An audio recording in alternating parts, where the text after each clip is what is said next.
Jesus. Hello, everyone, and welcome to the show where after the collision, we sift through The Wreckage. the wreckage. Yes, I am your host, Jimmy T. He is the best in the world, Jamie, the Jamie the Vet Williams. And you are listening and watching live on Hammy Media Group's YouTube channel and, of course, on channelattitude.com after the fact. Now, peeps, I just want to apologize. Let's For the let them last, guess what happened. Let's let them guess what happened. All What right, all right. happened, guys? They're probably thinking that I'm just running late as per usual, right? Because Yeah, like that would be a Cold-Blooded safe say, bet. that's what they think. But you know what? Take a guess. What do you guys think happened before we get into shit? Because I'm pretty pissed off now having to repeat myself for the third time to the vet, if anything. No, well, Liz, no, actually, my computer didn't crash. Another great guess. We It was a good definitely have guess, an but- educated audience. That's It's sure. not that, though. It's not that. Yeah, it wasn't even that. Now, Jimmy, give your you guys- computer has your computer even crashed since? No, it hasn't. Okay. No. Oh, actually, it did. I think once on no, it was more my internet though. Oh, on, the like, internet. a Raw. Yeah, it was the internet. The internet, I couldn't even do the show. Like it was that bad, dude. I was on for like 10 minutes, and it was like I can't do it. Like it was just I don't know what was happening then. But take two more guesses. You probably would never guess it because I've never done this before. That's another thing. So there's a hint. I've never done it, so I know I wasn't running late. No, my PC did not crash. Think one more thing. Oh, man. Yeah. Anyway, Vet, I'm sorry about that. I could have sworn I thought I did what I did, but Well, you Whatever know, these reason. things happen. It's not the only thing. It's not the only time that's ever happened either. I mean, Really? I've been on a show with, I can't remember who it was. We did almost 15 minutes, probably Ray. No way. Did almost 15 minutes.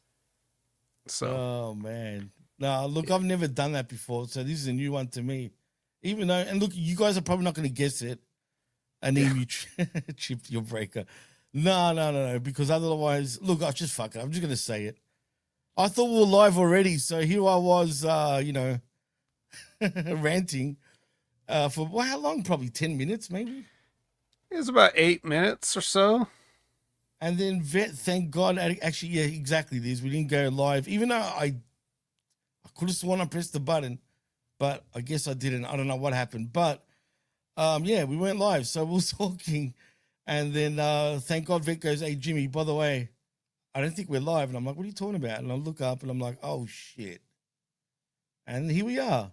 So, Well, I'd Yeah. say we've wasted enough time. We'll give you a quick recap of what we were talking about to ourselves and no one else, which was Crown Jewel in Perth. right. Jimmy was taking the Australian fans to task. I haven't watched the show, so I don't even know.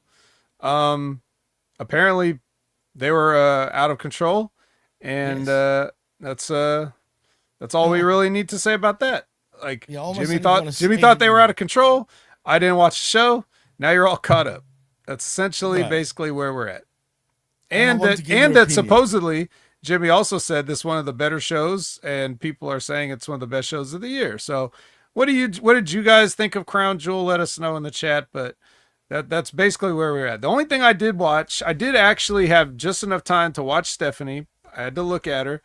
I already knew that she was going to win, but I got to watch the match. My takeaway from that is, man, Tiffany Stratton is just not not that bad. good compared to She's bad. Stephanie.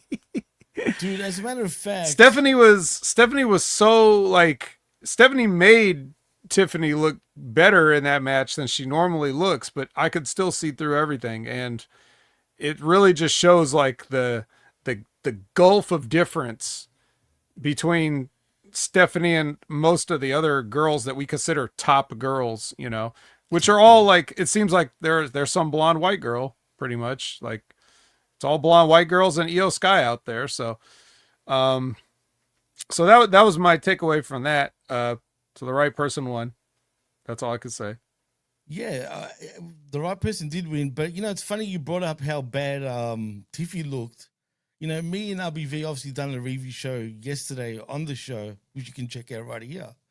And I was saying to Rick that, is it just me or does it feel like Tiffany's kind of regressed a little bit? No, she's always been this. She's always no. She's actually she's actually better now than she's ever been, but she just was never good. Backwards, really? Okay. Because and it's one of those things. It's like this is a term that I've coined lately. I don't know if somebody else has also coined it. I didn't get it from anybody, but I'm just saying, like, it's something that I've had to talk about recently because of the way things have been developing in recent years, as far as like the fans, their relationship with wrestling and watching wrestling and stuff. And that is, people mark out for the push, right? Like, you don't, like, if you're the average fan, you don't know actually anything about wrestling. You only know what you like and what you don't like. You don't know what's good. You don't know what's bad. Well, usually stuff that's bad is kind of obvious, but you really don't, even the stuff that you like, you don't really know necessarily why you like it. You just know you like it. That's the vast majority of people. Obviously, HMG is a different class of clientele. You guys that are here watching, you guys see things differently, partially because you're a different kind of fan, partially because we're constantly, if you're listening to us, you're subliminally being educated on things that the average fan is not hearing from anybody else. Like, anybody that goes and listens to, these, like the whatever, dirt sheet, whatever, any other fan podcast or whatever, you're not getting, and I'm not just saying this to put over our channel, but I'm just saying there are people there. I listen to some of those, even the professionals. When I listen to the professionals, like the Cornettes or whatever, the Kevin Nashes, or, all these people, anybody that has a show with Conrad, when I listen to these people, they're not saying the things that we're saying here.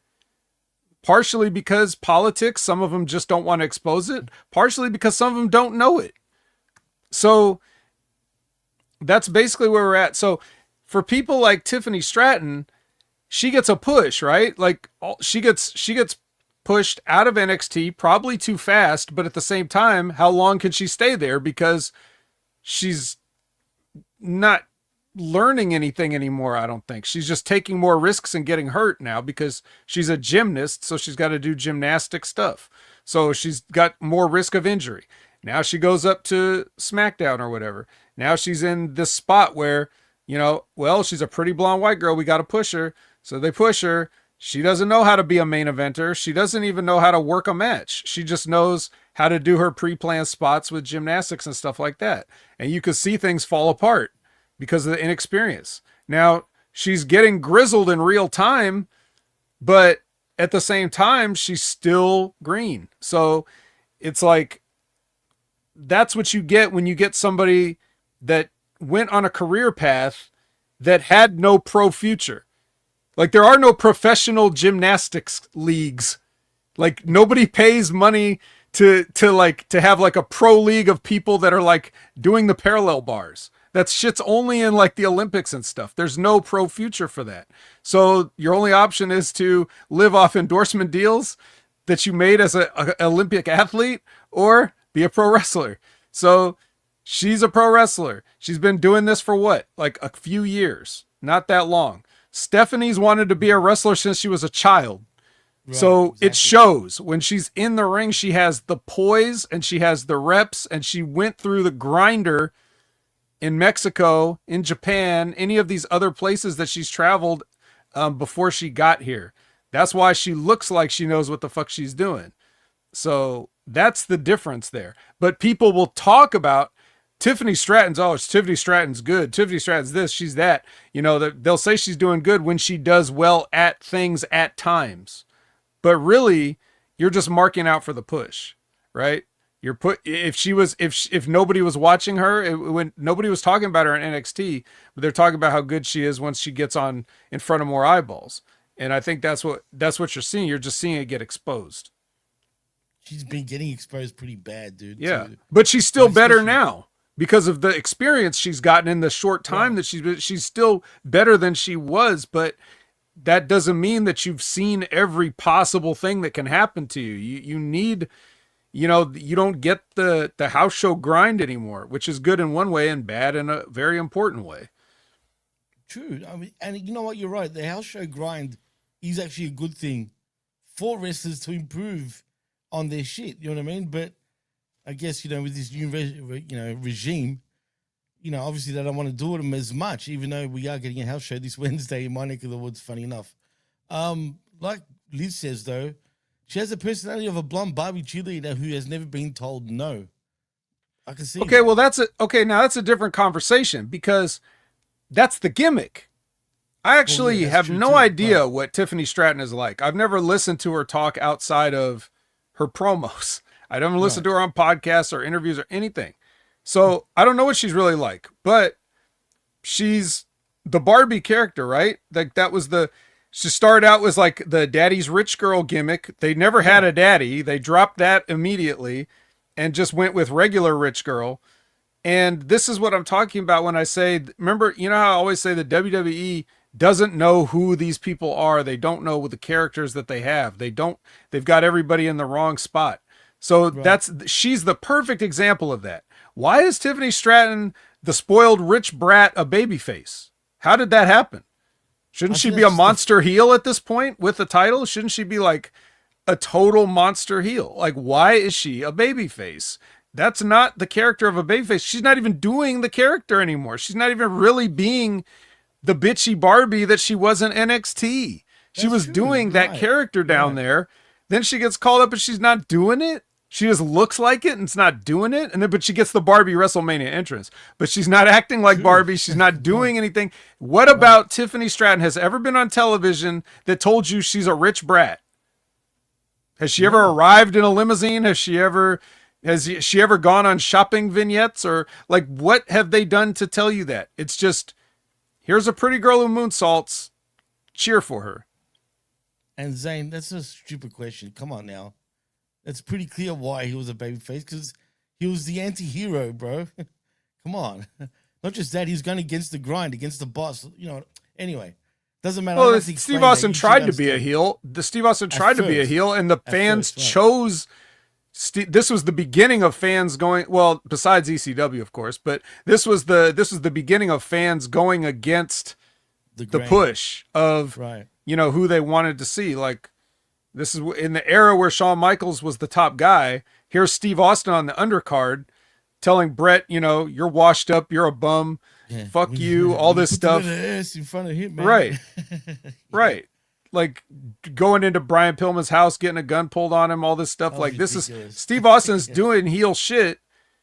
And then if you listen to the WWE's like rewriting of history, they make it sound like Steve Austin won King of the Ring, said Austin 316, and then all of a sudden he became the biggest babyface ever. No, it took 2 years after that for him to be the babyface that he would eventually become, really. 100%. I didn't even think in WrestleMania 13 when I watched that as as it happened in 97, I didn't even think of it as a double turn. When Brett beat the shit out of Steve Austin after the match, I was like, yeah, this is the guy that like insulted you, insulted your whole family, has been an asshole this whole time. Like, it was just him getting what he deserved. It's true. Yeah. So, but now they tell you, oh, it was a masterful double turn. Oh, okay. If you say so. I remember it differently, I do believe that it was intended for that though, as the double turn. I really do. Like, I don't think they're trying to change I don't. That. Really? I don't because wasn't it 97 when he and Shawn Michaels were the tag team champions and Shawn Michaels was I think it was 98 with that. Right before 98? I could be wrong. Zane No. It had to be 97 because he hadn't won the title yet. And they were still kind of feuding. Before. I'm talking about early 98. Like very early. Right before WrestleMania. It was like around King of the Ring time is what I'm thinking. But somebody will correct me if I'm wrong, as they always do. Zane will know this. Zane definitely will know. I do recall what you're saying, though. I'm just thinking between 98 and 97. It's definitely between there. No, you're right. You're right. And as far as Tiffy goes, what is she? Are they trying to make her be even the Paris Hilton of WWE in some ways? When you think about it, that's what I think they're trying to go for, but it's not really. You said Tiffany? Tiffy, right? Yeah, Tiffany. No, yeah. no, they're not. So. They're not trying anything. They're just saying go out there and smile or whatever. She has no character now. Well, she seems lost, man, and that's what's important about that. And even at the end of that match, there you go. Memorial Day '97 Vet is when Yeah, Austin and Michaels that's won like the a tag belt. completely forgotten. That's like a completely forgotten chapter in history because it's after the supposed double turn, but also before Degeneration X. So Was it before DX? Oh yeah, yes, it was. Yeah, because he weird. wouldn't be teaming with Austin then. Right. You know, I don't remember remember the Triple H hadn't even circumstances. won. Triple H had not won King of the Ring, right? No, Because he was not that supposed time. to. He was supposed to. So allegedly supposed to win in '96. He was Then supposed he to in had to wait till '97, right? '97. You know, all that stuff. So he was still doing the Hunter Hearst Helmsley thing. The DX came later. Right. Well, yeah. In '97 it began obviously as well. But anyway, now I've sort of lost my train of thought. But the point is, Tiffy's. I think it's the beginning of the end for her. In terms of, I really think she's gonna lose that belt. She looks bad, dude. Like when I say bad, like the match didn't even go for long either. I think it was like under 10 minutes. I mean, in some ways, I hate to call it this, but I don't want to say it was a squash, but it kind of was, even though it went for under 10 minutes.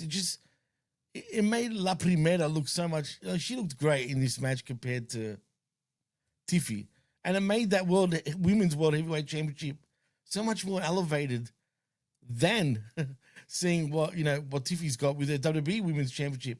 What was even more cringe though was the way Triple H was acting towards it at the end of the match, bro, when he was handing out the Crown Jewel Championship. I don't care about that. But what is like? I mean, he probably didn't. I didn't see, again. I didn't watch it, so he probably didn't come out and kiss Seth Rollins or anything, right? No, but they were hugging, especially Oh, after he okay. cheated.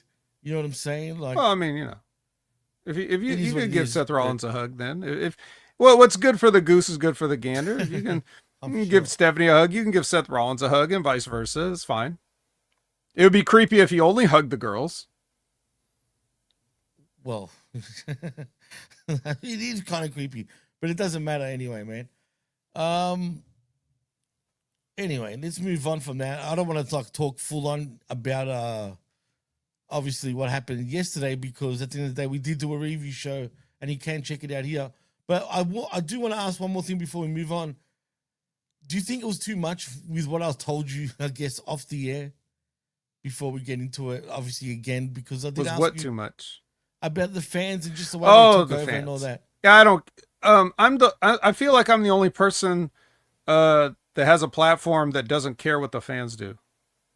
Okay, Like you good. never That's hear good. me. You've never once. I think you've asked me every time you've had a chance, but you've never once heard me say, "Oh, these fans is all they're singing and they're dancing and all." You never hear me say anything about the fans. Just I don't care No, what the no. fans do. They can do what they want, and especially, you know, it's up to everybody else to feel how they feel about it. I don't care though.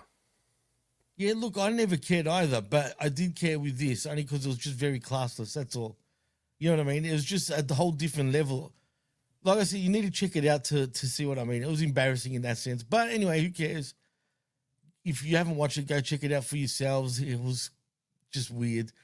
Anyway, let's see. When it comes to the other news, what's it called? There was something important about TNA. Oh, yeah, that's right. Mickey James announced for the TNA Hall of Fame, I What the guess, at fuck? Bound for Glory. That was weeks ago. Don't you have any real actual news from Oh, like recently? Weren't you going to that's ask what. me about all the list of people that was released out of Oh, NXT and well, I was going to Evolve? get to that. I was going to get the NXT releases, especially, Yeah, which is pretty crazy. Mickey J's being Um, announced was like months ago. why is everyone talking about it now? I saw it I all over social I media, don't man. It's know. weird. That's strange, bro. I'm not gonna lie, it's weird. But anyway, let's get to the releases. I just got to go a couple of pages because obviously shit's been updated quite a bit since. But yeah, what about Wesley anyway being released? That's the big one, dude. Um, is that a shocker to you? I mean, what have they really done with him anyway recently? They really haven't done that too much, right? Oh man. Well, fans of the Next Level Wrestling Review are very familiar with how I feel about Wes Lee. So, um, was it a shocker to me? Only in the sense that they actually did it. Is it a shocker whether he should have been released or never hired? No, of course not. Like, what a waste of everybody's time. In fact, all three of the Rascals, like, as far as like what they can contribute to like a money drawing wrestling business, they could all go fuck themselves. No offense to the guys themselves. I'm just talking about like as an asset. You know, I'm sure they're wonderful guys or whatever, but all of them look like the worst examples of what everybody thinks an indie wrestler is. Like, you know, all spots, no size, and really the charisma is negligible. And the way they got over was copying a shitty sitcom that did a skit where people sat around and got high. Like that's the sole thing that they can say that they contributed to professional wrestling is that. So, in my opinion, good riddance, but it took too long. Should have never happened. It should have never been signed. But I am shocked that they did it only because it's like, well, for a while they were making me think that this guy is some kind of world beater. Like Wesley holds significant victories over significantly more marketable men, you know? And Sure. that whole thing we had to endure with his North American Championship run, which I was just rolling my eyes every week, and Big Ray was trying to make excuses for it. But there comes a point where you just have to give up. Like I remember, you can even picture, if I do this impression of Big Ray, you can picture him saying this, where he's like, "I really like this kid, man." You know, you can hear Big Ray saying that, right? Absolutely. Well, like him all the way to the unemployment line. Don't worry, he'll be in TNA soon, and then you can have the full power Rascals. Oh boy. Well, that was the top one, obviously. I guess the second biggest name in some ways, you could say, well, what about Lance Anoa'i? I've always I thought don't know who that is. Yeah, well, exactly. I actually never thought he had that much talent in the first place. Obviously, he's related to the Samoans, but he's bounced around obviously to numerous promotions. But I never saw him make his debut on NXT. So obviously, you haven't. So I guess he never made it to television. But Maybe he was anyway, on the Level Up show. Was he? Okay. Maybe. I said maybe. Yeah, I don't even recall him being there. Steve Turner is another one that's got released. Anything to say about him? Well, it's a lady, first of all. Oh, well, really? Oh, Stevie Turner, right? Exactly. With a name like that, dude, can you tell? Well, you'd have to see her, but that's the problem. You didn't. And because so she had what I considered, now it was the wrong person, but you know how like people try to come up with gimmicks that are relevant today, right? So she got this gimmick where she was supposedly like a streamer, right? Like, okay, interesting. Like a streamer influencer. So she had like the colorful headphones and the "what's up guys," like she tried to do a thing. It was like you could tell it was like an old man's idea of like what something's supposed to be. Like, "Oh, I've heard of this, so you can do it." But it wasn't actually done well, and she absolutely sucks. As far as like she had no her personality is, "I'm British." That's it. That's her whole personality. So she has no actual charisma. So they tried to give a gimmick to somebody that had no charisma to give them charisma. That never works. No one has ever been fooled into thinking that someone has charisma because of their gimmick, really. Eventually it all falls apart. So that was never going to work. However, the idea of having an active wrestler that's a current streamer, because a lot of wrestlers are doing that anyway. Like they stream on their own time for a shoot. So if you had that as a gimmick where you had to do live streams and stuff, can you imagine? It would just be like, the perfect person to do it would be Logan Paul. But Makes obviously, sense. but obviously you could have somebody else like be a full-time wrestler, but also doing this so that as soon as they're done with their match, you could see them like they could as a shoot, they could have a channel And it would be promoting the WWE because they're a WWE wrestler, right? So you can imagine them having a match, getting beat, coming back, starting their live stream with the headphones on, like sweaty and beaten, like, yeah. Oh, what's up, guys? Oh, Jesus. Like, I just, oh my God. Like you could see, they could do so much creative stuff with that as a promotional vehicle. It would be a reason to promote. It's like a meta commentary, but it's actually legitimately doing the thing that it's parodying. You know what I mean? But we didn't get any of that. They dropped that. They dropped that almost immediately when they realized she had no charisma. Then they said, well, you could be Ava's assistant along with Robert Stone. So now not only does she have one assistant, she has two assistants. I remember now who she is now that you said that. And it only took 1 or 2 weeks of her doing that before I and anybody else probably with a brain was like, man, I wonder how much money they could save if they cut her salary. Because what is she really doing? Whatever lines that she had to say, you could give those to Robert Stone too. How does he even still have a job, bro? I don't know, but it ain't gonna last. It ain't gonna last, so I hope he saved everything. I hope you're right, but for whatever reason, he's like a cockroach in NXT, but it is what it is. After Stevie Turner, obviously we got Kylie Ray, who also got released. Anything to say about her? You said Kylie Ray. I think her contract expired and they're not picking it up. Okay, well, she was working in Evolve. She was on Evolve anyway, right? So yes, actually, she was kind of a big deal on Evolve from what I was reading, right? A little bit, maybe. Was she the first WWE ID Women's Champion? I think she was. Did she win that one? Fact. Yeah, right, and Cappuccino Jones, obviously, see, that's me scouting the talent. Cappuccino Jones still with a job, still the ID champion. Kylie Ray, well, I didn't say anything about Kylie Ray, but apparently they didn't care much either. It's weird, dude, because she seemed to have a bit of hype, but whatever, it is what it is. What about Zeta Steel?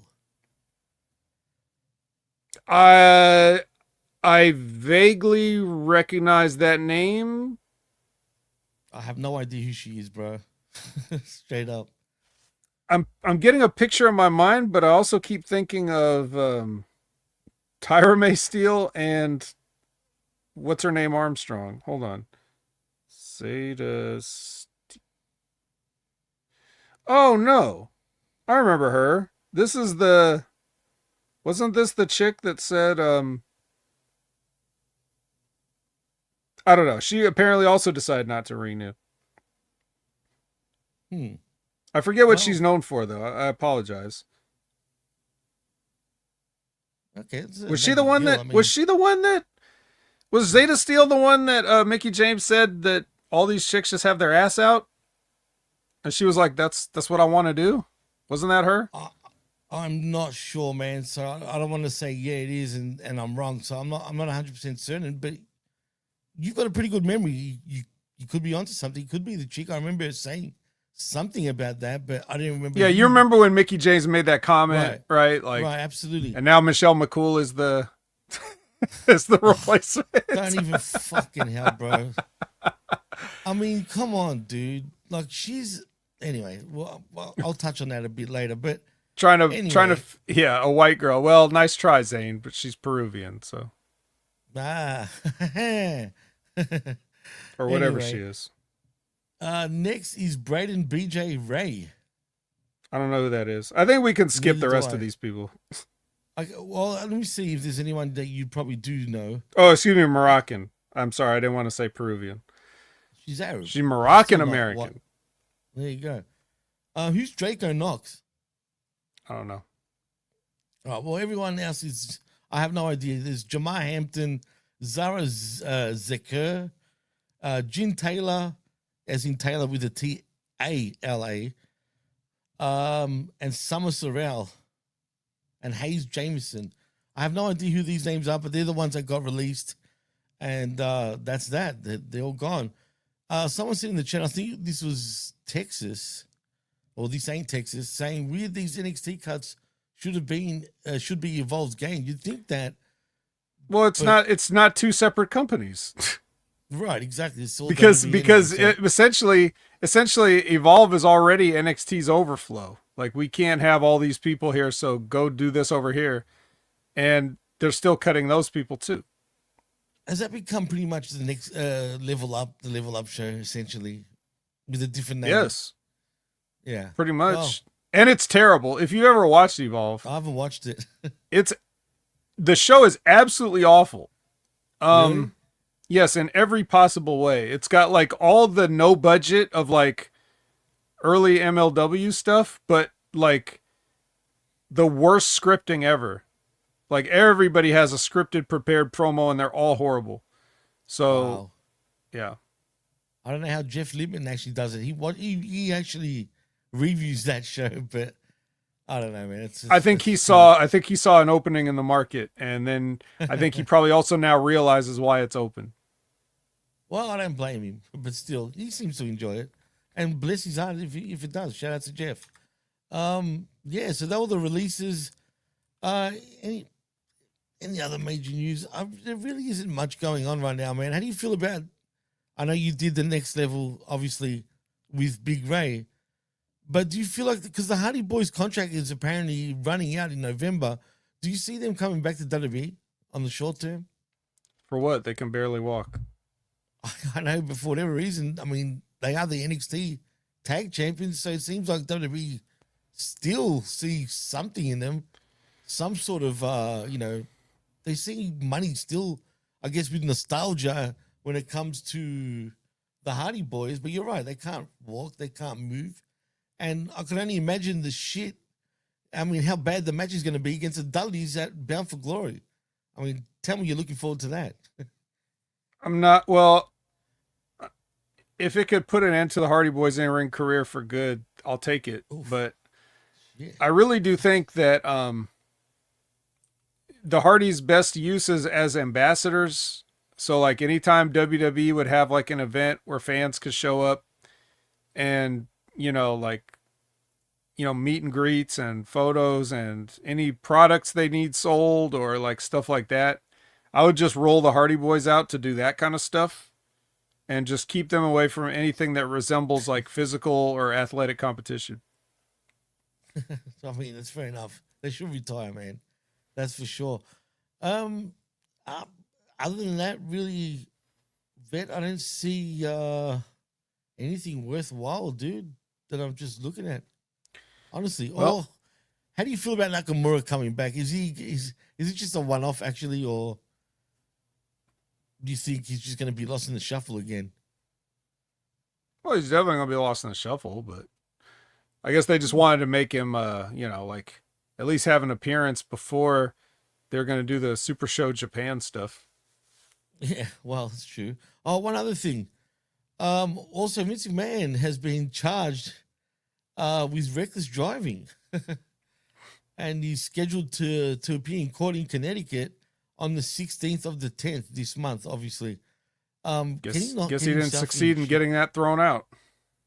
I guess not, no. So he's probably going to, I mean, he won't get jail time, obviously. But he'll get a fine, I guess, and some sort of probation, and that's about it. Yeah. And also, did you hear about Michael Tarver? People would know him from being part of the Nexus stable back in the day. He had a stroke, man, which is, I'm starting to hear that too much amongst younger people. I mean, he seems all right about it, but still, man, I believe, doesn't he rap about Jesus and shit now these days? Isn't that what he's doing? I honestly don't know. But it's unfortunate that he's having a stroke. And like you said, we shouldn't be hearing that. We should not be hearing that. Is it the roids that's causing all this? Is it? I don't know if he's on drugs or whatnot. But not really. It didn't used to.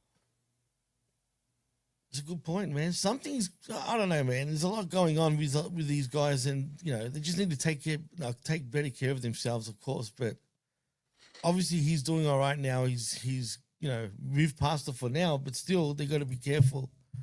Grisham hasn't even come back yet, right? Not that I know of. Because he was still part of TNA, correct? I think so. Wait, maybe? I don't know. That's the last place I saw him. Yeah, well, that's anyway. We'll see what happens there. Do you think the WID program is absolutely failing right now? Is it starting to crumble, or am I just?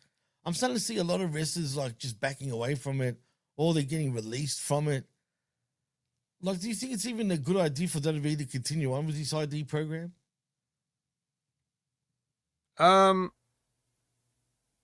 Is it a good idea? To just keep going with Well, it? I don't Or do you think I don't they should- think I don't think not one single person out there actually knows what it is. So I don't really feel like anybody that has formed an opinion on what it should or shouldn't be actually even knows what it is or what it's supposed to do. So I just file that under the category of it's none of my business. But I remember when I first heard about it, it seemed like a decent enough idea. Basically all you're saying is like you're keeping tabs on some of the up and coming indie talent and they get and give them a little dibs, bit, right? give them a little bit of money. It's almost like a scholarship, but not quite. It is, yeah, essentially, kind of, right. And a lot of and being a wrestler that, was expected to pay my own way, like I have to, I have to pay to learn, and then I have to also survive. Like I have to live my normal life, but then I have to pay for everything that it takes to be a wrestler as well. Like I'm not getting the money back yet. I was making an investment.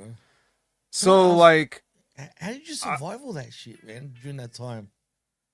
It's rough, but you just have to, you just have to figure it out. You have to find a way.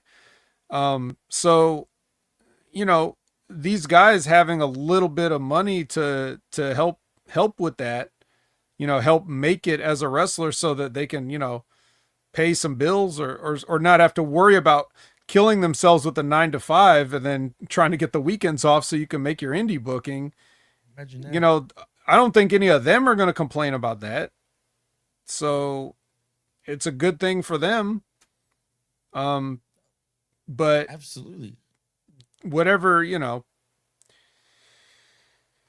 I know that when something like Raja Jackson happens, I know that people are just going to connect like, oh, this is a WWE affiliated school and this happened. So therefore 1 + 1 = 2. And that's a direct line, and WWE, it's their fault. So obviously everybody with a brain knows that's not how it works, but that's what people are going to say. So if the WWE cares about what those type of people think, these nobodies, then yeah, maybe it's not a good idea.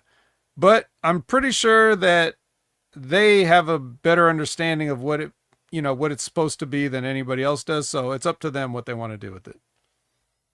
It's interesting to see what happens there. Well, that was all the major news. Obviously, I'm sure you already know about the Raja Jackson situation. I'm not even going to get back into that. You guys would have spoken about it last week anyway. But I think it's time we start sifting, Vet. And I'm going to be honest with you. This retaining of, when they continue doing these Title Tuesdays, Homecoming Collisions, and whatever the hell, man, I just stare at it, bro. I just stare at it, and I remember like thinking to myself, okay, I need to like mark this in my head to remember something, and then it just disappears by the time the show finishes. It's I don't know, man. What is it with this company and these shows? Why does it do that? Because I feel like when I watch WWE, it's a lot easier to retain for whatever reason, even when it's really bad. But man, AEW, it's tough, man. I'm not gonna lie. Everything takes so long in WWE, it's hard to forget. Hey, you will forget There it. you go. Yeah. Make no mistake, you will forget it. It just may take you a Absolutely. little bit longer.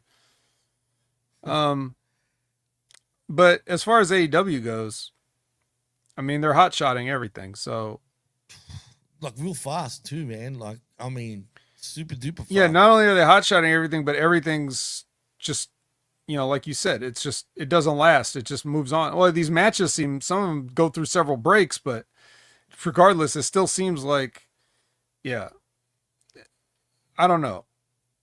well, why don't we just go through it and not worry about whether we could retain it or not? Because that's what we have notes for. We don't have to retain. That's true. Let's do it. Let's get into it. Let's put the gloves on and start sifting, Vet, because you got to love this opening promo, right? I mean, with Samoa Joe and Hangman Adam Page, of course. Yes. Well, of course, we're at Dynamite Title Tuesday now. 2.5 hour show, mind you. Oh, yeah, of course. So Shivani is in the ring, and he's going to hold this face-to-face with Hang Person and Samoa Joe. I believe they promised no physicality. That's right. Did That's they what promise said, that? Right. That's true. They did say that. And there wasn't. Yeah. Yeah, no. But, so basically the whole gist of this was that Samoa Joe called Hangman a fraud, and Hangman's like, well, no, I'm not, and I'm going to beat you. So, and mic drop. yeah, you can imagine. Yeah, you can imagine how great this sounded. What I really took away from this is Samoa Joe pouring sweat out there. Oh shit, dude, that's exactly what was going through my mind, man. It was pretty savage, man. That worries me. He's just standing there, dude. Yeah. So, that's basically, that's what I took away from it. I'm worried about now that Joe's going to have a heart attack or a stroke. Don't say that. Knock on, damn it. There's no wood. Oh, here we go. Knock on wood. Let's hope that doesn't happen. But yeah, that went through my mind too, dude. Because I don't know, is it warming up over there, or it should be cooling down where in your neck of the woods, really? But I assume Florida is kind of warmish all year round, right? Could be. And Joe was in a full suit. That's so true. Maybe that has something to do with it. I mean, you hardly ever see him in a suit, but he looked all right in the suit. But damn it, yeah, that's sweating. Yeah, he was so sweaty he couldn't ignore it. Like he actually had to take both his hands and. It was pretty bad, man. It was pretty bad. But yeah, that's exactly what went through my mind. And I don't want to shit on Hangman so much because like we always do. And you know what? It did feel like he was just blah, blah, blah, blah, blah. Like he's just yammering on. But to be fair, I'm going to try to be as unbiased as possible. It was still a decent promo by Hangman. It's just that we've heard all this bullshit before when it comes to him. So I'll give him that. But still, it doesn't impress me. Yeah, and in the spirit of being unbiased and fair, I've heard all the shit that Samoa Joe said too from Samoa Joe. So basically, it's two guys going out there and saying stuff that they always say. Right. And I'm not interested. So anyways, Alicia is with the your character. Literally like, fuck it. the Alicia is with the conglomeration, but Roddy is still not with the conglomeration. He doesn't. He's not officially? No, he just will not. Nope, he just won't. He will not give in. Kyle really wants him to, and he won't. So he's still not there. But we got a big match. It's Jon Moxley versus Big Tom. Okay, obviously, look, I did my best to, try to enjoy this as an a la carte thing because with Ishii's out there, I'm trying to enjoy it, but Jon Moxley's also out there, and I just can't. Sorry. It's the same routine too, dude, over and over. You know what I mean? They say about John Cena's 5 moves of doom. He's really got 5 moves of doom. And I mean that literally. The back scratch, which I don't understand why he even does that. Like, really, it's stupid, dude. I know it's an old school heelish type of move, but come on, dude. We're in 2025. It doesn't do anything. You know what I'm saying? All it does is keep scratching my back, if anything. But you know what I mean? Zane, it's kind of chilly actually at night at the moment, dude. By the way, that's why I'm wearing a hoodie. Anyway, but yeah, I didn't care about this. We've already seen this match before, dude. It's exactly the same. It started off exactly the same way. The boo yeah. I mean, what can I say? Moxley wins. Yeah, Moxley wins. A referee stoppage when he puts a choke on. He's a killer, bro. He's a killer. What do you want me to tell you? The and that's just it. That's just That's it. it. So like you spend so much time with the Death Riders and them always swarming around and generally causing mayhem and stuff, and then sometimes John Moxley just goes out and beats a guy. Yeah. No shenanigans, no, whatever. I mean, Marina did get involved. I'm not gonna say that, but it seems like I don't like it when they do it, and yet when they don't do it, it doesn't make sense. So like either way, like they're damned if they do and damned if they don't. If they have a post-match thing, I get mad because I'm like, I'm tired of this. And if they don't do it, I'm like, why didn't you do it? You do it every other time. So what do you never want, makes sense. Vet? What do you Doesn't want, man? matter. Let's just go to the next thing. Let's do it. Let's move. Renee catches the Young Bucks banging on Tony Khan's door, trying to get a meeting with him. I'm sure he's afraid for his life in there, so that's probably why he's not 100%. answering. Oh, But what I noticed, and whatever you did, don't ever do that again. I didn't mean it. When the only thing I noticed was that Tony Khan has his name on the door with a little placard, but the placard is done in like the Time Cop style, like with the background and the font. It says Tony Khan, but it's using the Time Cop font, so make that tracks. Next is the Demand versus the Hurt Syndicate in a street fight. Yeah, I guess it means wear your clothes while doing this, right? I guess Yeah, just like you would in the streets. But there's one Right. important other thing about this, which is it had a kendo stick in it. Therefore, I disavowed this. Hands off. Anything you want to say about it, Jimmy? honestly, this is the worst match I've seen with the Hurt Syndicate. I hate to say. Usually, I'd be actually very interested when I see these guys come on my television. I'll watch it. I don't know why, but I couldn't get into it, man. So I guess I wasn't the only one that felt that way because you did too. So I felt like it went too long as well. For a street fight, there was just a whole bunch of. It was a mess to me, literally. So no, I've got really nothing much to say about that other than the Hurt Business end up winning the match. Hey, all right. Well, now they're one apiece, I guess. I guess they are, which means How we're do gonna you get settle another one. this? A stadium stampede with just just 6 probably. people? For sure. Renee is with the Don Callis family, and I didn't even write any notes because that's the whole notes. It's just the size of the family that is standing here. That was a lot. It was big, dude. It's quite a family. A whole bunch of them. Jurassic Express versus two guys. I have no idea who those two guys were, but I think one of them was KM, who, believe it or not, was actually somebody they were kind of giving a push in TNA at one point, really like years ago. I think I've heard of KM before now. Or Impact. It was called Impact when he was there still. But what is a KM? Is that his initials? It's his initials. It's Kevin something. It doesn't matter. No one will ever remember this guy. Here's the thing. You can't, I keep saying this, you cannot name yourself initials. You can't just do that. Learning. Even CM Punk has a punk in it, you know? Exactly. Like, right. You don't just call yourself CM. Like, what Right, the shit is that? That's not over. RVD has initials, but he's Rob Van Dam and everybody knows that. You know? Exactly. I'm trying to think of anyone that's over with just initials. There really isn't. No.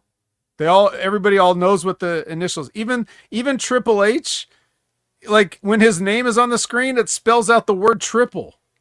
Right, exactly. See? Yeah, there you It's go. not three H's, it's triple H. It's true. So it's true. That's the dumbest thing ever, and it always makes me laugh, and it has for like almost 30 years. But same here, dude. yeah, but still, like the point is he's not getting over with those initials, and those guys like this, like KM or LSG or any of these indie guys or Ring of Honor guys that are just gonna name themselves initials. That's where your career will end.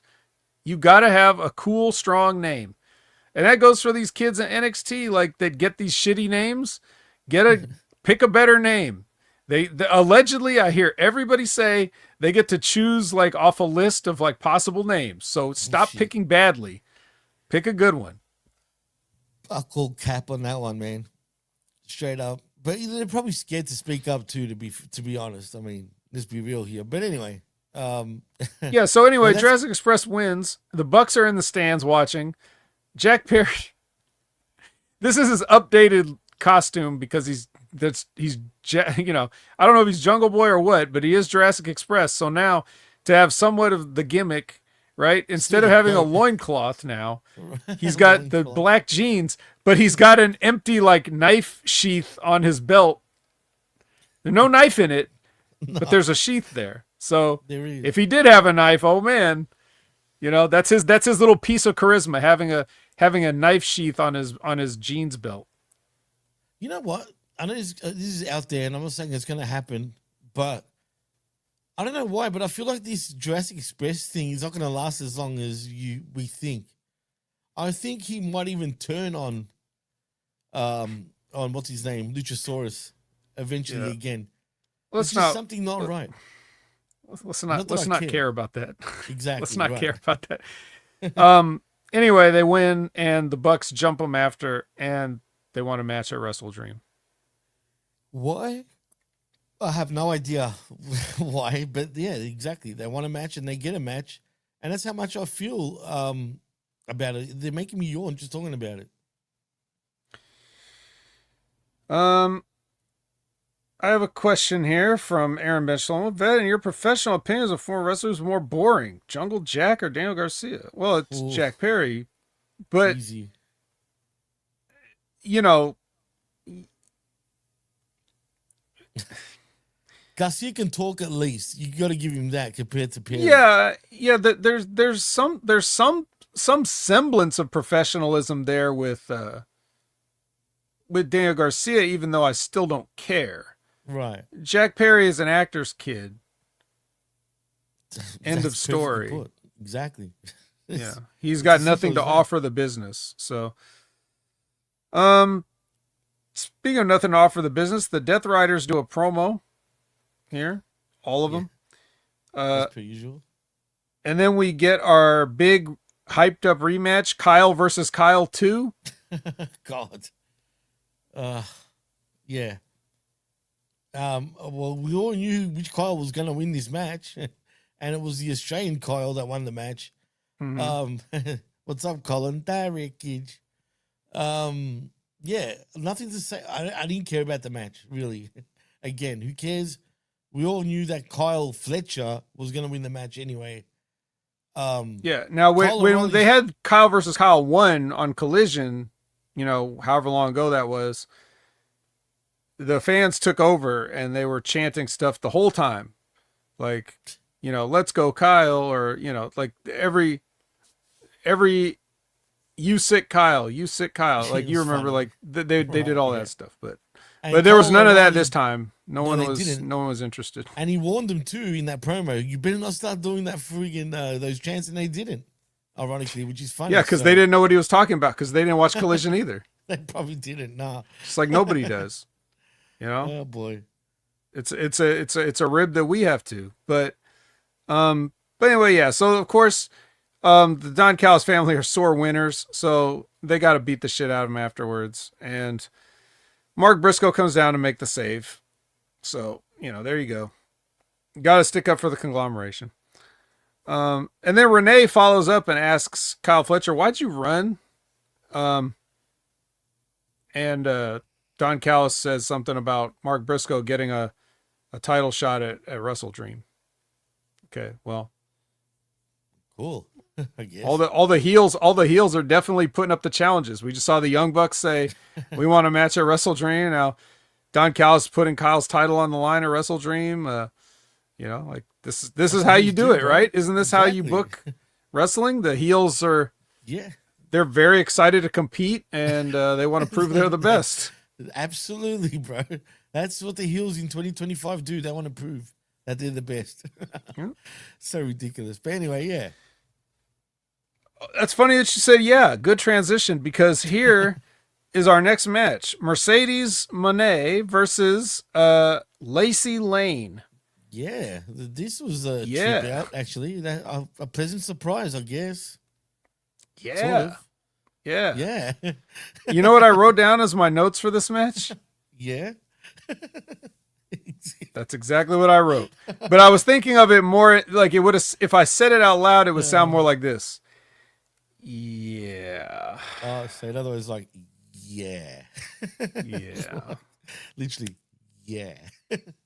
Unfortunately, right. And she does lose. And she's, like Labrat says, she's 10 belts Mercedes now, dude. She won another shindy crap belt somewhere. Amazing.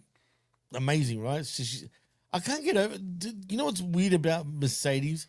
I truly think that she's really like into this shit. Like she's proud to be that 10 belt freaking champion, bro.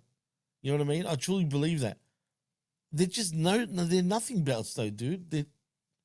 There's no relevance to them. Like really, there isn't. So whatever, man. If that's what she wants her gimmick to be, cool.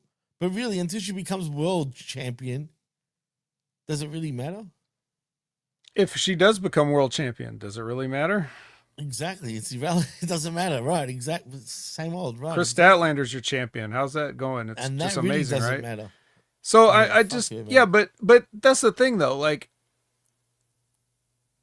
I know people just have this opinion of Mercedes, don't know where it comes from, but why not? Why not have all these belts? What's wrong with it? Is she asking for the belts? I mean, people are booking her and they're like, "Hey, have my belt." Obviously, it's a for that they may have some to you it may be some shindy as you called it, but at the same time to that shindy, they're like, "Well, this is what we got." I would love for my belt to be on a famous wrestler. Oh yeah. Who's ever going to be a more famous champion than this? So of course they're going to book her if they can and let her win a belt. And what Mercedes is going to be like, well, yeah, this adds to my gimmick because people are getting pissed. Just the fact that people are like talking all this shit about her carrying all these belts around is exactly the point. That's what she wants because she's supposed to be a heel. So like, right. I would do the same thing if I were in that position. But yes, give me every belt. I would be getting even more exactly. ridiculous in it. You know, I think she would be demanding it, Vet, for real, for whatever reason. No, I don't think she would demand it. I just think she realizes like, okay, I see where this is going. I can just go with this. And maybe she's not thinking anything at all. Maybe Tony's like, what if she has all these belts? And she's like, yeah, I got, okay, whatever. Like she's just coming to work and it's his idea for her to be the Ultimo Dragon. But we're blaming her because that's what a mark would do. Well, I'm not. Everybody else is. They're saying it's her attitude and her problem. And she's like really the character that she's playing. Everybody's assuming that. And it could be none of that. Right. I mean, that's true. But Zane brings up a funny sort of point. You do know about the belt count with Brandon, right? Of course. I mean, how funny is it? Because we always predict, whenever we do the watch-alongs, we always predict how many belts we're going to see, which is pretty funny. And Malaka Jones clearly wants us to answer what's our favorite belt because he continuously talks about it in the chat. But do you have a favorite belt, Vet, as a matter of fact, of all time? Whether it's looks or just whatever. I do. I always like the they call it the winged eagle, which I hate. That feels like acid in my mouth Eagles saying it because yeah, every eagle has wings. Like what the hell are you talking about? But that belt, yes, I do like that one. It's always been to me like the main plate, the proportions of it, you know, like it all like looks really good to me. And it coincidentally, or maybe not 100% coincidentally, it just came. It was around at the time when I was a child and I was just becoming a big fan.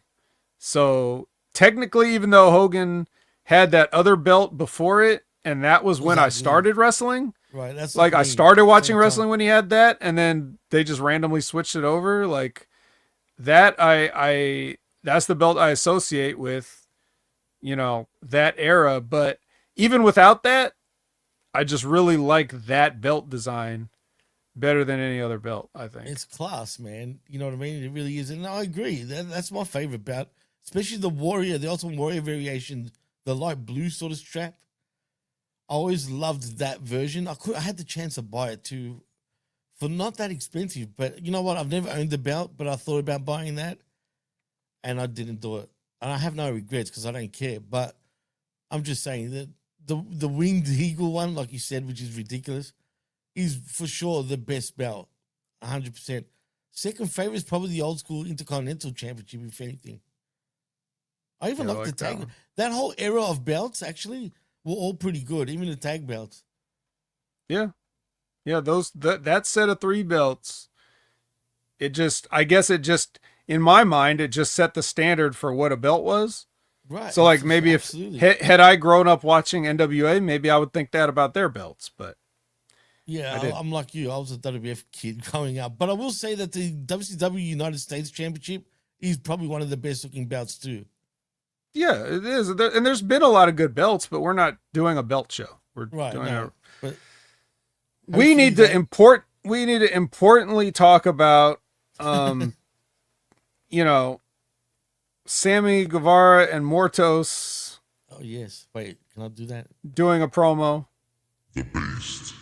Mortos. Anyway. Yeah, and then Eddie and Hook doing a promo. Yeah. Does this mean now, since Mortos and Guevara are a thing now, does that mean Mercedes has totally forgiven Guevara now? Yes. They might be friends even, possibly. I mean, come on. Yes. You'll still never see them in the same room, but that's true. But at least look, the man that Mercedes is with, they're a thing now with that guy that said something really bad. But anyway, you know what I mean. I think we're on the way to redemption now with Sammy, hopefully, and Mercedes. Well, maybe with her, but never with me. So good. Finally, we have a match. It's a double Jeopardy eliminator match. Now, what this means is that obviously, if Okada and Takeshita win, they get a shot at the championships. But however, if anybody on that team loses, even if it's Takeshita that loses, who Takeshita has no belts, but if they pin him, that person gets a shot at Okada's, whatever his belt is now. Yeah. Unified. It's the unified. That's it. The unified belt. So that's the double Jeopardy. Everything's on the line here. The stakes of this match really matter. So anyway, so you already know what the match is going to be. You know it's going to be Okada and Takeshita like not getting along and having a rivalry with each other. But they don't really do anything interesting. They just kind of stare at each other a lot. Like, that's it. That's what I'll do. Like they'll do something rude, commercial breaks, right? Yeah. Like a hard tag themselves in, but then they just stare at each other. They're not even like talking to each other, like talking shit. They're just staring. Well, Takeshita sometimes is trying to yell, like, "What are you doing?" And Okada just looks at him, which is fine. But I'm not hating on this that much though. I do like where we're gonna hopefully get to by the end of it. You know what I mean? I think them two are gonna have a crazy match when they do get there. Yeah, well, so that happens the whole time, and then the rest of the time you got to watch Brody King. Now the other problem with this, if you call it a problem, is so like we talked about last week, Bandito's hurt. Like he dislocated his shoulder, so he's got his shoulder back in, but he's still wrestling with it. And for if that's the case, then this match went pretty long, and he was pretty active in it. He was. So much for having a tag team partner that's got your back. Like I would have tried to take more of the match for poor Bandito, but anyways, he did a lot, and good friend. Good friend Birdie is. And they didn't even really do that much with the arm either. Like you would think he's got the tape on it, or that whatever you want to call that thing. Right. Yeah. Yeah. Like a brace or something on it. Right. And they don't really do much with it, but anyways, they do beat him. So, and that comes when Takeshita had basically had the match won, but of course Okada tags himself in and slides it, does a Rainmaker and beats him. So, but that's it, done and dusted. yeah, but what should Takeshita care, because he's going to get a tag team title match now, so it should be fine, right? Well, apparently, allegedly, we'll see what happens. Look, I'm like I said, I'm a little intrigued by these two. We'll see where it goes. Obviously, it's like whose dick is bigger, between these two, and who's got who's got callus in the ear more so than anything. But do you think after they do have their match eventually, will they be able to coexist as two stable mates? Sure. I'm just so tired of. I only hear that word coexist in wrestling. Well, where do you think I learned that from, Vet? Yeah, exactly. So Renee is with Willow and Jet Speed. Yeah, exactly. Roll the eyes. They say something. FTR and Stokely answer, and Stokely says, "Who needs hoes when you have two bad bitches?" And that's when FTR for a second. Yeah, at first he did, but then right after he said that, Megalope walked in. Thankfully, dude, how big did friggin' Bane look amongst all of them? She looked like a freaking giant, bro. Yeah. Like, I'm like, what the fuck, man? They should never bring Bane when FTR's even in the same room, because she made them look like dwarfs, bro, and it looks bad, in my opinion. But that's just I'm fine with it. Of course you are, absolutely. And so am I in many ways. But you get my drift, dude. It's not a good look. No. Well, they said Top God's out, or she did. So, or somebody did, right. Or Stokely did, whoever. Somebody said Top God's out. So Renee gets a word with Brodito. The way Bandito talks, man, I was like, what the hell? He's trying his best, Yeah. So Brody's still confident though that, they're going to be able to get the win, at Wrestle Dream. He also seemed to imply heavily that he thought Bandito is the best wrestler on the planet, which I don't even know if he's the best luchador in this company. Hell no. No offense to him, but there's some good luchadors here. The main event, Jimmy, is Orange versus Bastard. Wow. Now, the first question I have for you is, what do you think of the Bastard's new gear? I was thinking that, dude. I'm not sure, man. He looks like a like what back in the 1920s when they were on their ships, fucking traveling around finding continents and whatnot. Maybe 1800s. Around that time, it's like just some bum that was part of the crew on Captain Cook's damn ship, for example. That's what he reminds me of, bro. Because I don't know how I feel just by that look. I will say though, I don't know if it's what he's wearing that makes him look even bigger, but he looks, he's got like a 10-pack, it look like, bro. Like, those abs look massive. He looks huge, bro. But I don't know if I like the look, man. He looks like a bum, bro, straight up. What about the gear, though? Because, see, now he's got long tights. Well, he's got long tights now, so his legs are covered. And if I had quads like that, I would definitely be wearing smaller trunks than he used to wear, not bigger trunks. Yeah, I don't like it, dude. I don't like the overall look. I know he's trying to maybe evolve himself. Is that really evolving? I don't look at it as if maybe he's trying to fit in to this, Moxley's crew thing, the Cock Riders. Maybe he's trying to fit in a lot better than he used to. Do you know what I mean? He looked too much like a professional wrestler previously with his previous look. So I guess he's trying to make himself look more grittier, shall we say. Well, that's interesting that he's trying to look more like a wrestler, because Orange Cassidy wins with a wrestling move after. Look, if you like this kind of wrestling and these kind of guys, they had a good match. They definitely were working hard out there. But yeah, for sure. We know that you can't just win a match against the Death Riders without paying a penalty. So they try to make him pay the penalty, but Darby comes out. And Darby has got a stun gun. And Molotovs, bro. What the hell? Yes, Darby Allin takes out a Molotov cocktail, threatens to light it, He's and crazy, security tackles. bro. The first time a security guard has ever done anything on a wrestling show before. Ever, dude. I was shocked. Shocked. Yeah, I would expect them all to stand in front of this bomb as he's getting ready to light it and be like, "No, no, Darby, no, no, don't do it, Darby, don't."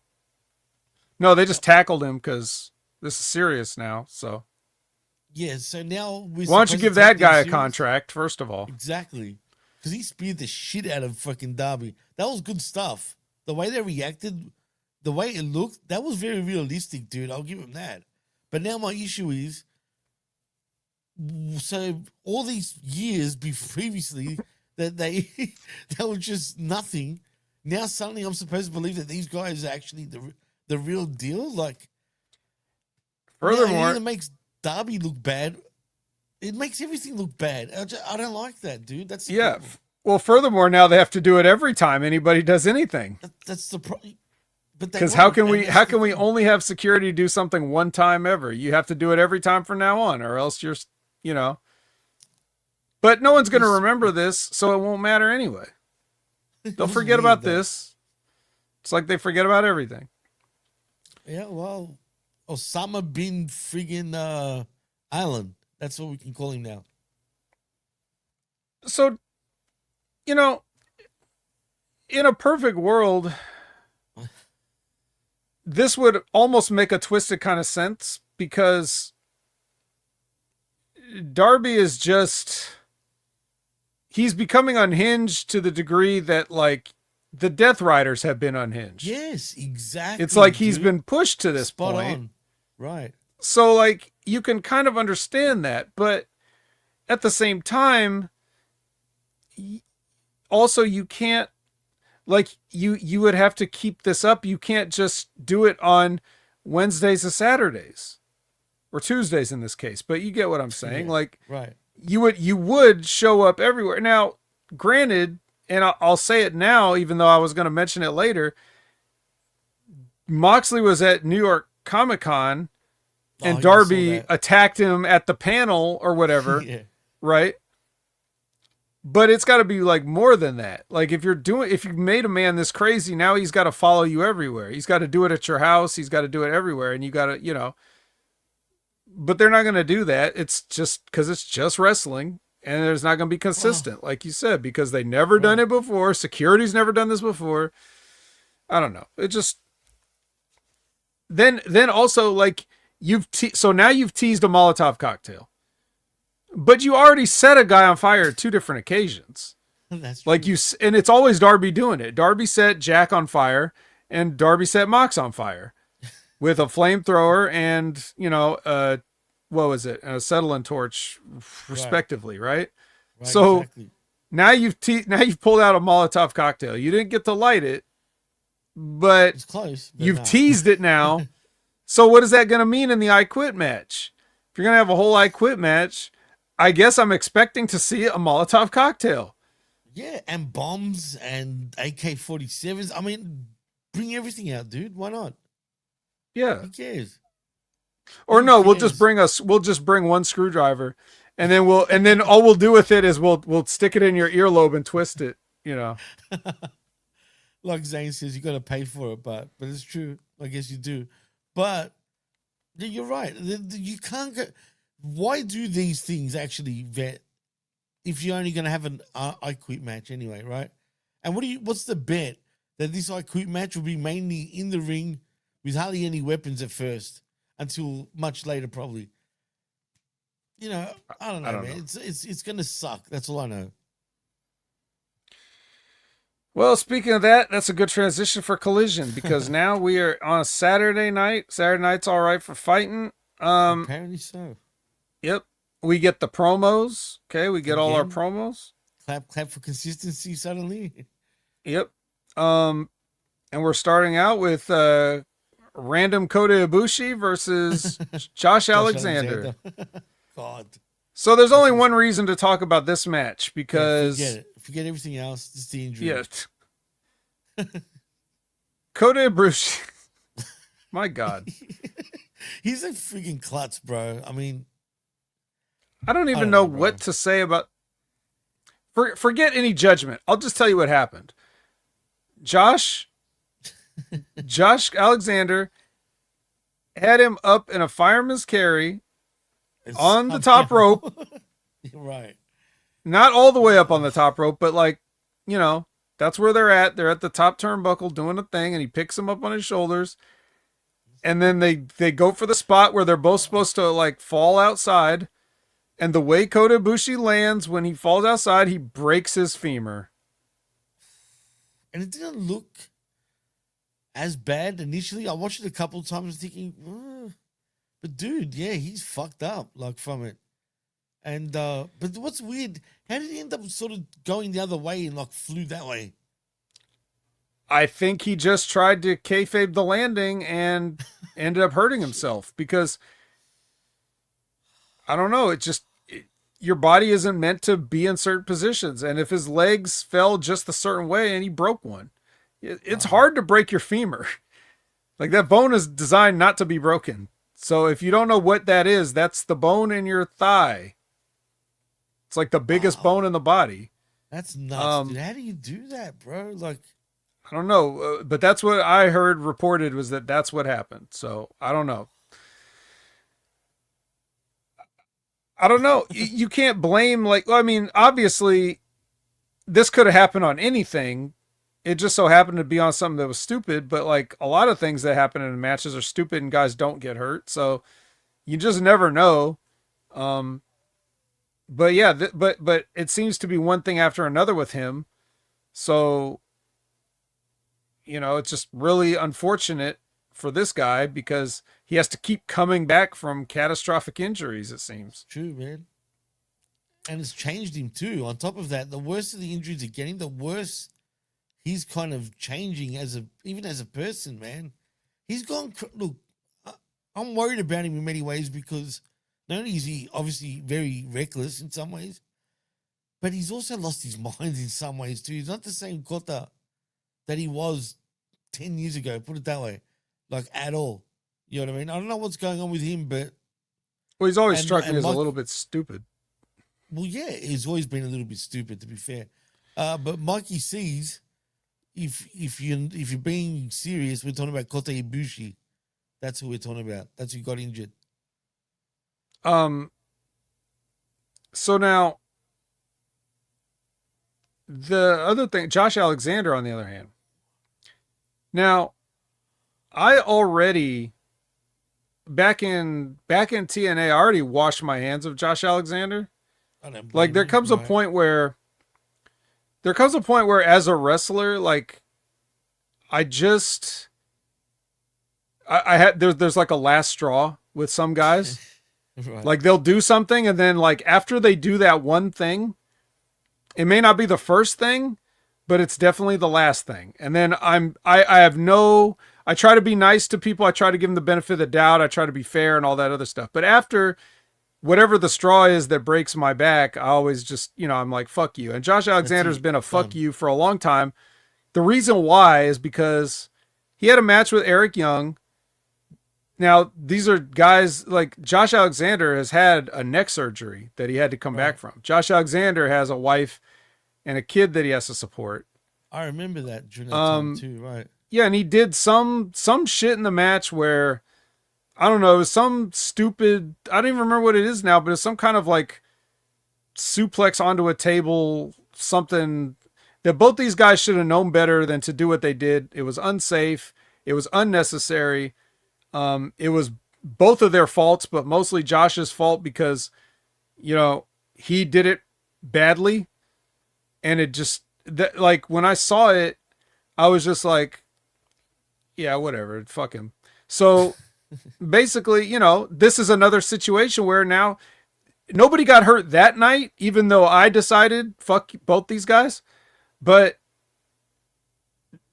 Kota did get hurt here because of some shit that Josh Alexander did. Now, it's not that Josh Alexander did something actually to break his leg. It's not. No.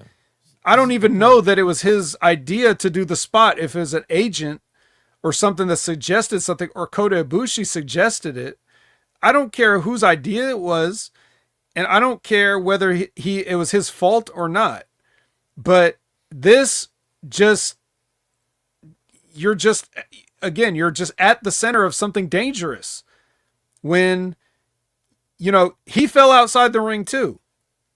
So he could have gotten hurt badly as well. True. He didn't. Kota did.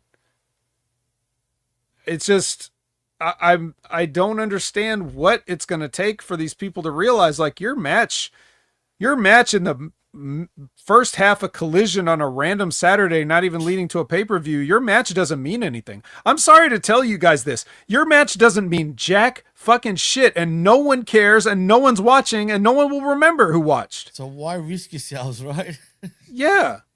I know, it's stupid. You don't need to go to the top rope for anything in the match on the spot on the card you're in. So just don't. And they should know this. That's the thing, right? You'd think they would know this, but clearly You would think after your neck got broken, you'd be like, I think I'll be more careful with things. You can still have if you can't have a good match without going to the top rope and doing a spot where you both fall outside the ring, I guess you're not a worker. Facts, so whatever. Man. Anyways. Facts. Yeah. So anyway, after this happens and Kota takes the count out, right? So, they did that at least. And then a random Mark Davis just comes in and starts punching Kota Ibushi. I was like, what? Mark Davis? Bro? And where's he been anyway? Yeah, where the fuck has he been? With his fat ass and shit. Like, seriously. He's fatter than ever. He's greasier than ever. What is he doing? Nothing. He's wetter than ever. It's probably that humidity down in Florida, like you were talking about with Joe and all that. Yeah. They were outdoors too. That's what's funny. Yeah. So a random Mark Davis comes in, starts punching Kota Ibushi, who's shoot hurt, but that's fine. Like, I don't care. Like, obviously he wasn't in danger. Like, he wasn't endangering Kota Ibushi any further. No, I know. But it's still just silly how it's randomly Mark Davis out of all people. And then, so he comes out, and then Kenny Omega runs out, and he has a trash can, and he fights everybody off with the trash can. They all run away. Oh, scary stuff, the trash can. Yeah, which was probably going to be, I'm sure the finish of the match was originally going to be Kota Ibushi just beats Josh Alexander, and then Mark Davis slides in, and then the announcers are going to be like, oh my God, that's Mark Davis. We haven't seen him in whatever. And then they start beating up Kota, and then Kenny comes out to make the save. Right. I just find it funny that he still came out and did the spot, even though the announcers had no time to care. The camera was not focused on it. It just randomly, he came in like a flash, like out of the corner of your eye. Yeah. Mark Davis, bro. Like, fucking Mark Davis. That's your guy. I can't stand. Oh no, wait, you distance yourself from all Australians. You're not a part of that. I actually did prefer Fletcher out of Aussie Open than Davis at the time, or Dunkzilla, whatever you want to call him. Yeah, he's dunking his donuts in something. All right, probably extra lard. He's got a weird body, dude. He does have a weird body. All right, he does. You know who doesn't have that weird of a body? Mark Briscoe. Okay, he doesn't. He's got a normal body, right? And he's got a normal body, but he's got an abnormally good promo, because this promo was serious Mark Briscoe.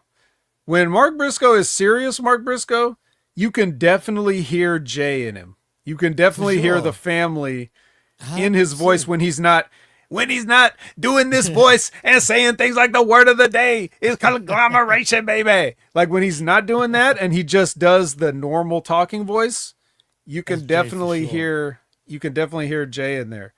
So I like that. Probably the best thing all week, if I'm being honest.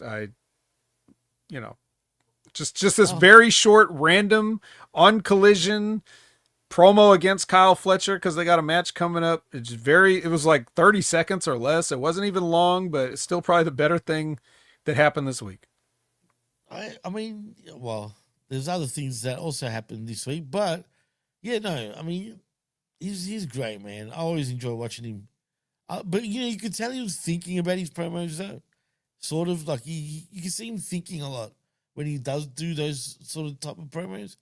But yeah, man, he does invoke his brother in many ways too these days when he does those more serious style of promos for sure. The Learning Tree versus the Reunited Acclaimed is your next match. Oh, God. I don't know who I feel. I'm kind of starting to feel bad for Big Bill now, actually, Vet, for real, dude. He's just being wasted. Are you feeling sorry for Big Bill because he's not on the cover of Gay Times?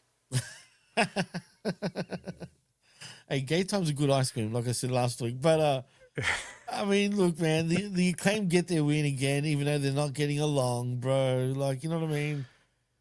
But who's worse off here? I feel like Bowens is the real prick between these two, and it's not really. Yeah.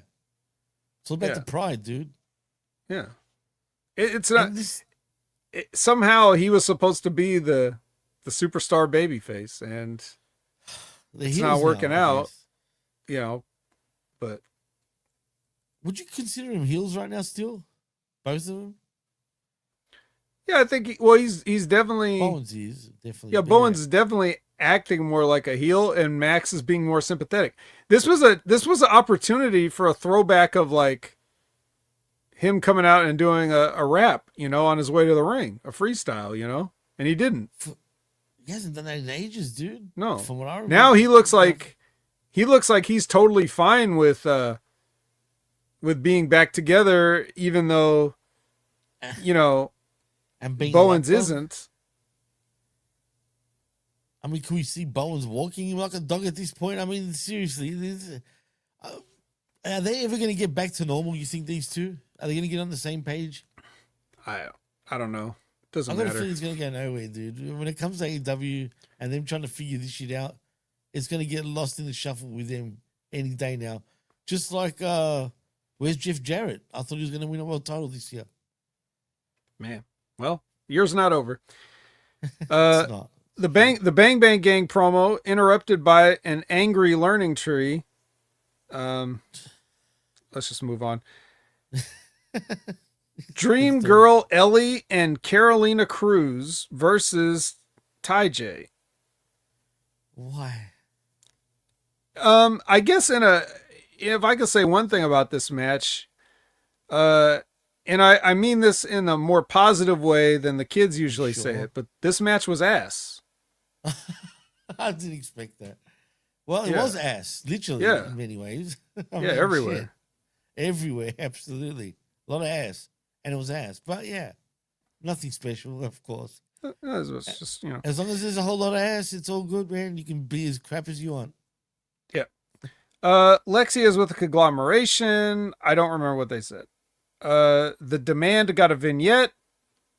It wasn't very long. I don't remember what they said. They show footage of Darby attacking Mox at Comic-Con. That speaks for itself. Death Riders are in the stairwell doing a promo. Even Marina says words this time. But Moxley says he promises that wherever he sees Darby Allin next, he's going to smash his face in. Sure he will. He probably will, actually. There will be a time where he probably does do that. But yeah, no, I wouldn't pay them to watch him pee, Frank, for crying out loud. God, you weirdo, freak. I think Frank does a lot of projecting on in the chat. Like he projects. Just projects a lot. Next we have the Triangle of Madness. You want to do the Triangle of Madness voice? Okay. The Triangle of Madness. Fatality. The fatality was on us, by the way. Like, we are the ones who got killed watching this versus Timeless Camstat. What a name. So what I noticed about this, it will come into play a little bit later, but Harley Cameron in this match, she took most of the heat in the match. So like, what that means basically is that the Triangle is kicking the shit out of her for most of it, and she's trying to make the tag. Right. Eventually, she ends up back in the ring at the end, after she does make a hot tag and, Statlander makes the comeback or whatever, but eventually Harley ends up back in the ring and eats Tekla's spear and loses. And that was a 1, 2, 3, exactly. Yes. So that in and of itself isn't a big deal, but I'll point something out later. So Kenny Omega's in a room, I guess his dressing room, trying to do a promo to the camera that's there, off to the side. And there's a knock on the door, and it's Lil Brooks Jensen. And he comes in with all that charisma and is just like, I get it. 50 times. And Kenny actually is like, Kenny in this promo sounded like me reviewing the show. He was like, what the fuck are you got my fucking back? Like he sounds like I just watched like an FTR match. He's like, are you fucking kidding me?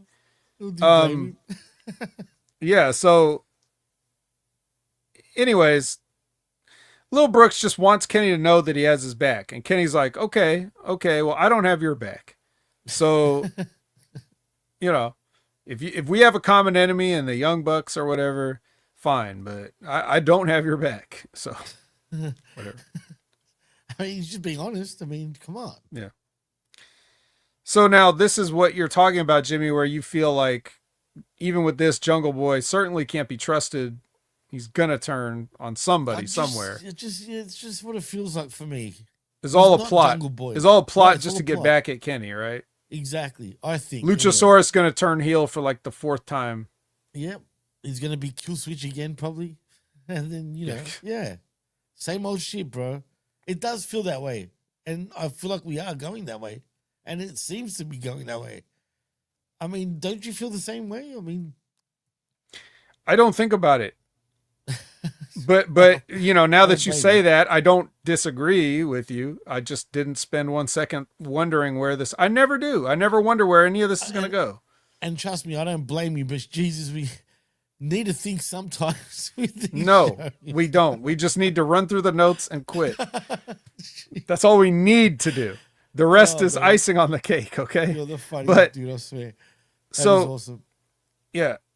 So Lexi is with Cam Stat now after they, lost. And Harley has a confession to make. She tells Chris Statlander she's actually not a cat. And also she's been 2-timing her with the CEO trying to be tag team partners with her now that there's going to be AEW Women's Tag Team Champions. So she does come clean and admit those things. Good. And then this was my favorite thing that Chris Statlander has ever done. I don't know whether it was her idea or somebody else's. I don't care, whatever. But Chris Statlander said, I know, Harley, I watched the show.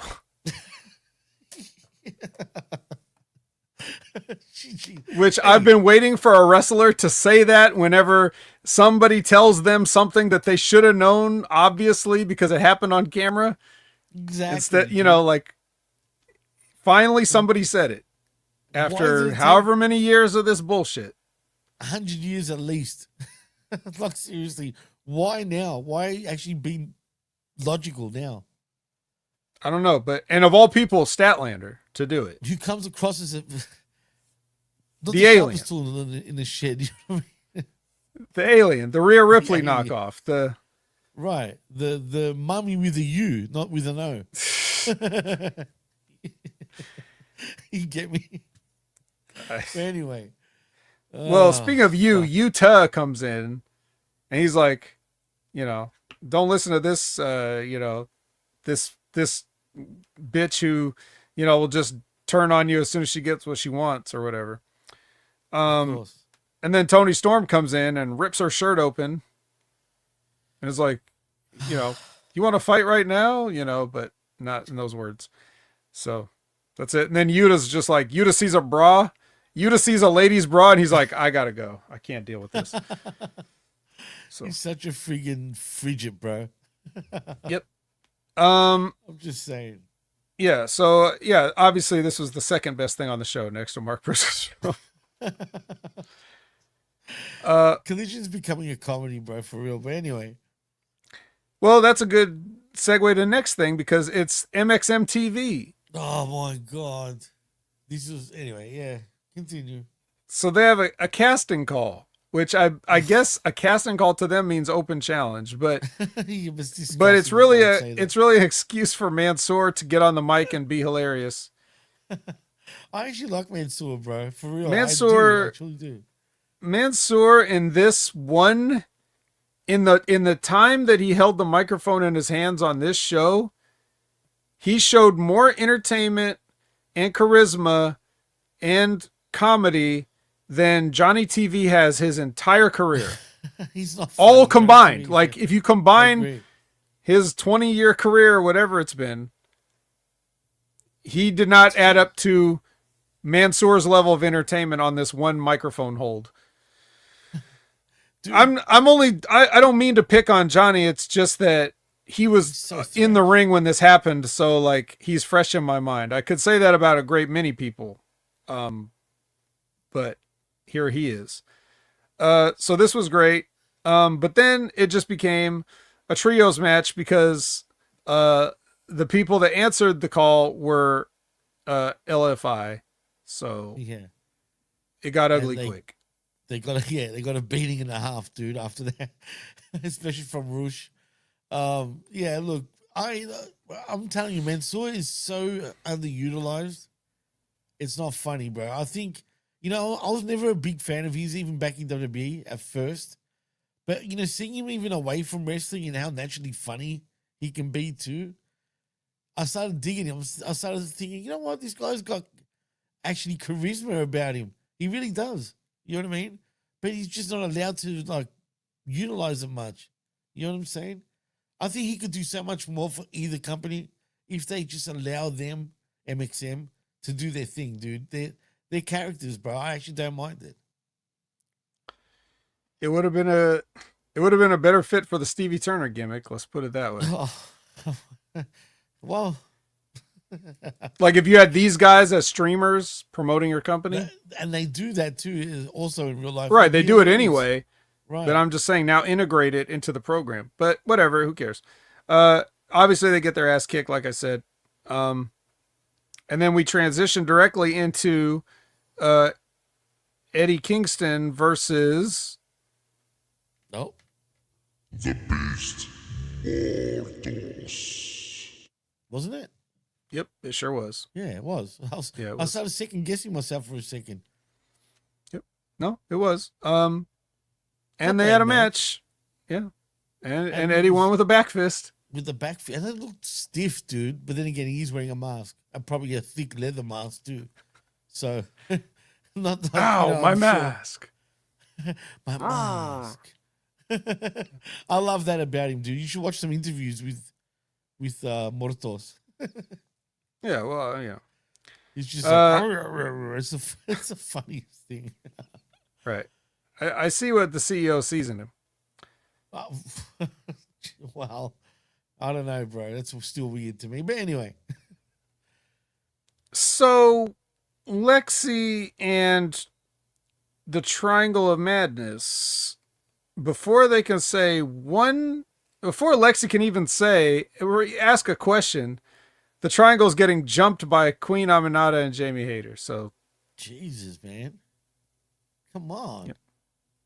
I guess we're going to get a tag match soon. Yeah, probably. No, it's from tonight. Like his name said before. Right.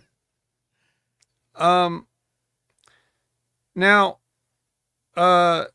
Shibata, and with the help of Siri, challenges LFI to a match next week.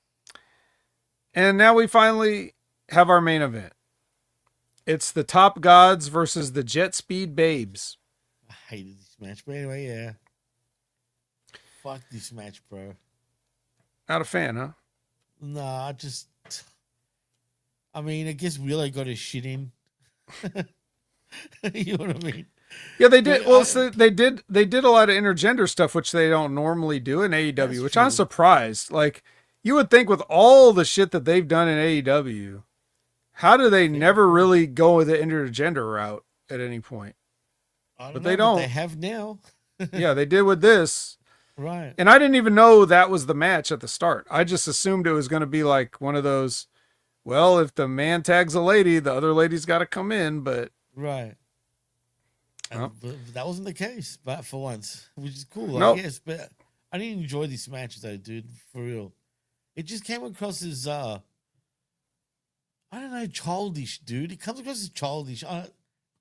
That's the best way I can put it. It's just, it insults your intelligence a little bit too, bro. Like, I don't know, man. I can't get into, I don't know, none of these peeps right now, man. Even Jet Speed, they annoy me.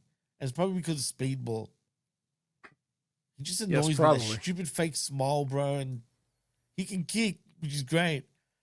But fuck him. Seriously, fuck that guy. But anyway, sorry. Yeah, we're just about through with this. Anyway, so Stoke and Penelope work together to beat Willow, because he's distracting the ref. She's over here on the other side. She's climbing up. Megan's got Willow up. They do a doomsday device. The ref's still over with Stokely. Stokely jumps down. They pin Willow Nightingale. So now, Top God's out. And Harley. Right. Now, Harley Cameron comes in. She makes the post-match save with her puppet thing. Her thing there. Right. And this is where I was going to mention earlier. So in her match earlier, she got her ass kicked and she got beat. But again, when it's Megan Bayne,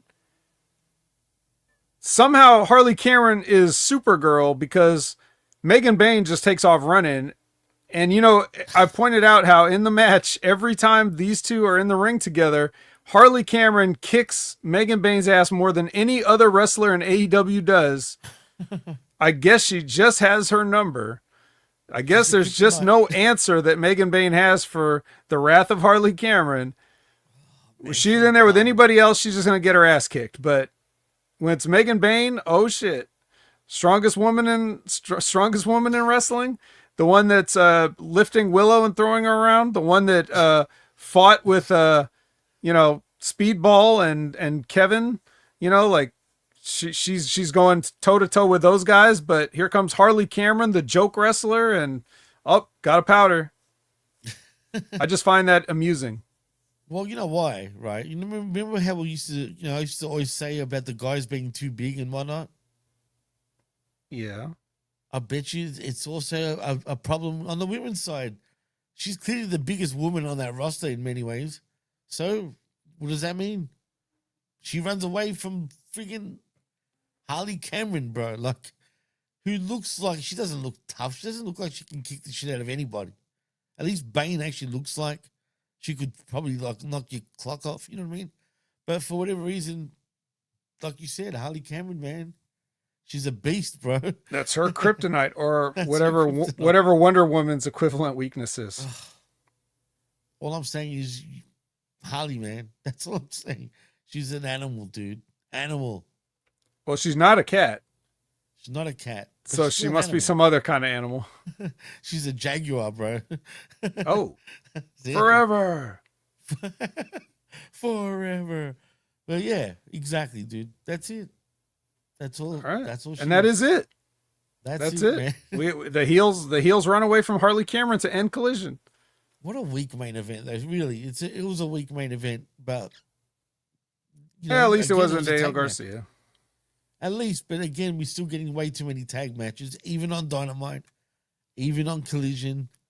We did get a few more singles matches than usual. I think there was 3 on Dynamite, right? I think. Could be wrong. Maybe Probably. 2 even. But still, there was 1 more than last week, so that's all that matters. But again, Tony, calm down on the tag matches. But you won't. Clearly won't, and that's him. But yeah, that's it, man. Anything else to say? Nope. About that? Excuse me. Well, nope. Loved it all. 11 out of 10. Oh, that's awesome. Well, I'm telling you, dude, whatever people are telling you, trust me, I want you to check out, you probably won't, but do check out Crown Jewel. It's not what you think. but the crowd will piss you off. That's No, what it I'm saying. We'll see. Can only piss Anyway, me off if I cared. Now, believe me, it's a lot better than what you're expecting it to be. I know it's me telling you that, and you don't believe me, but True. He's right, folks. It's He's right. it is. It really is. Anyway, Vet, tell them what you're doing, what you're up to, where they can find you. Of course, I know it's opinion heavy anywhere, and you know, it's pretty easy to find you, but still, tell them what you're doing, dude. Well, you know what I do. Wherever it is, it's Opinion Haver.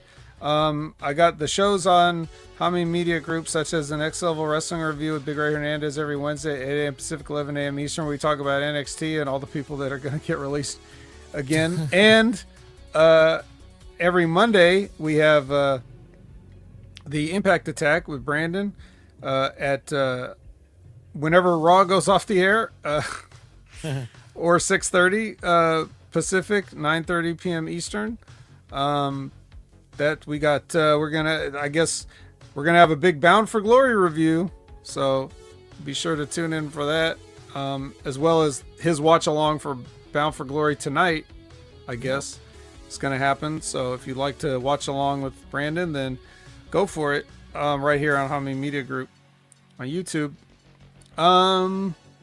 What else goes on around here? Not much else for me, but as far as the affiliates, of course, Wrestling with Rogers every Friday, Stevie Richards Show every Friday, Limpin' Ain't Easy usually Wednesday. So please check out all those and check out whatever Jimmy's about to tell you to check out. Well, this coming Tuesday, 10 a.m. Eastern, of course, it is I Like It Raw, where we talk about, obviously, Monday Night Raw. I'm pretty sure Big Ray is back this week in the saddle with myself. I'm actually looking forward to a Raw, which is again in Perth. See what happens there. I mean, the energy should be good because it feels like almost like a Mania, you know what I mean, like a Raw after Mania after what happened on Crown Jewel. So yeah, I'm looking forward to that. Also, the Smack Attack, whenever day it's going to be on. I'm assuming hopefully it's on a Saturday, not a Sunday, but we'll see. I'm not going to give you a straight up time because really I can't, because you know things always changing when it comes to that show. And of course, that Wreckage at 11 a.m. every Sunday mornings, right here, obviously on Hummy Media Group's YouTube channel. And yeah, and if you want to follow me on the Twitter, you can at the PWC Network. And also, I want to thank all of y'all for wishing me a happy birthday, including you, Vet. I appreciate that. Because you guys have been, and Big Ray especially, has been spamming it on every friggin', on every social media thing you can think of, even on Instagram. Well, I don't even use it, but he posted it there. Well, it's not every day you turn 29, Jimmy. This is a big occasion. It's true. 29, bro. I'm 29 young. Oh, man. But unfortunately, I'm 43, really. But that's 29 season 14? Yeah, something like that. Thank you, Cold Blooded, by the way. Yeah, man, it sucks. I'm getting older, bro. I don't celebrate birthdays anymore. That's it. I'm done. But in saying that, thank you anyway. And yeah, that's about it from me. So in saying that, I am Jimmy T. He's the best in the world, Jamie the Vet Williams, and you've been listening and watching the Wreckage live right here on Hummy Media Group's YouTube channel and channelattitude.com. Until next time, see yous.